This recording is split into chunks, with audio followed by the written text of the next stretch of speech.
Ką darome, kai išgirstame kosėjant dukrą arba sūnų? Iš karto puolame ieškoti vaistų skirtų kosuliui gydyti. O gal nereikėtų taip skubėti naudoti cheminių preparatų? Juk ir mūsų pačių vaikystė nepraėjo be čiobrelio arbatos su medumi. Pasiklausykite patarimų, kaip kovoti su kosuliu natūraliomis priemonėmis.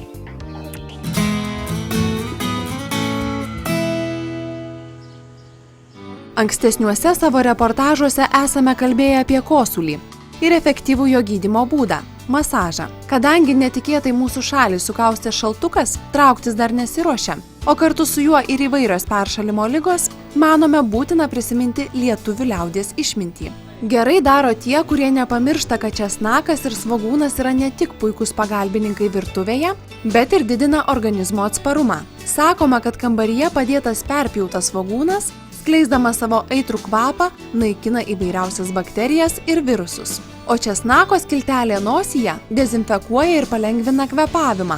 Panašų poveikį turi ir ajerų milteliai, kuriuos galima įkvėpti per nosį. Taip pat nepamiršti, kad morkos yra labai sveika, tai tiesiog morkų sultis gerti, nes yra labai didelis vitaminų šaltinis ir galim jas maišyti su burokėlių sultimis, tenai su špinatų lapais. Medicinos atstovai teigia, kad būtina nuolatos vėdinti ir drėkinti patalpas. O pasivaikščiojimai gryname ore, kasdien bent po porą valandų, gerina ne tik fizinę būklę, bet ir padeda išlikti sveikam. Pagerėja kraujotaka, apetitas, išsivalo kvėpavimo takai. Dauguma mamyčių nepamiršta, kad susirgus vaikučiui nereikia skubėti ieškoti cheminių medikamentų. Svarbiausia mažyliui duoti gerti skysčių, šiltų ir natūralių vaistažolių arbatėlių.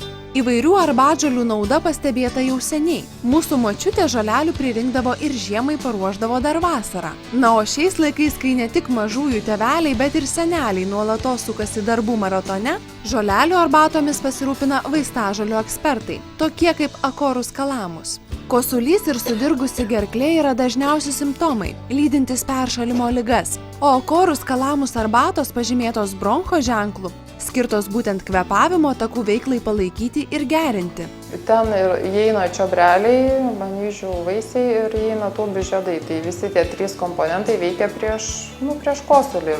Malšina spazmus, plečia bronchus šiek tiek ir lengvina atsikosėjimą. Kosėjant organizmą šalina normaliai kvėpuoti trukdančius teršalus. Todėl slopinti kosulio nepatartina. Bronchos arbatoje vaikams kaip tik ir yra anyžių vaisių, kurie ne tik švelniai ramina, bet ir padeda iškosyti gleives. Neretai mamytės skundžiasi, kad sergančiam mažyliui sunku įsiūlyti atsigerti arbatėlės. Esant blogai savijautai, mažylis ne tik neturi apetito, o ką jau kalbėti apie savitą skonį turinčią vaistažolių arbatą. Vaikams pritaikyta arbata bronchos yra malonaus skonio, tad kosinčiam mažyliui ją įsiūlyti nesunku. Turbūt daugeliui pažįstama situacija, kai naktį taip norisi miego, bet nepavyksta užmigti, nes vargina kosulys. Visa tai dėl jautrių kvėpavimo takų. Čiobrelių žolė, raktažolių šaknys, ypač gysločio lapai, padeda nuraminti sudirgusius kvėpavimo takus, o melisų bei pipirmėčių lapai veikia raminamai ir padeda lengviau užmigti. Šių vaistažolių arbata yra bronchos 3 nakčiai ir kol kas tai vienintelis toks Lietuvos vaistinėse esantis produktas. Vaistažolių arbatos kaip pagalbinė gydymo priemonė praverčia ne tik vaikams, bet ir tėveliams. Taigi jeigu pajutote perštint gerklę arba pasireiškė pirmieji peršalimo simptomai, užsiplikykite bronchos 1 arbatos, kuri palengvina atsikosėjimą, gausindama ir skystindama bronchų sekretą. O bronchus forte padeda palaikyti gerą bronchų gleivinės funkcinę būklę. Tačiau kosulį gydyti ir suteikti greitąją pagalbą kvėpavimo takams galime ne tik gerdami arbatas. Vaistažolių ekspertų Acorus calamus sukurta veiksminga ir natūrali bronchos produktų linija tai ne tik arbatos, bet ir kapsulės, sirupas, pastilės bei purškalas. Visus šiuos produktus galima įsigyti be recepto Lietuvos vaistinėse, naudoti ir atskirai, ir kartu. Priminsime, kad geriant bet kokias vaistažolių arbatas, jas patartina saldinti ne cukrumi, o medumi.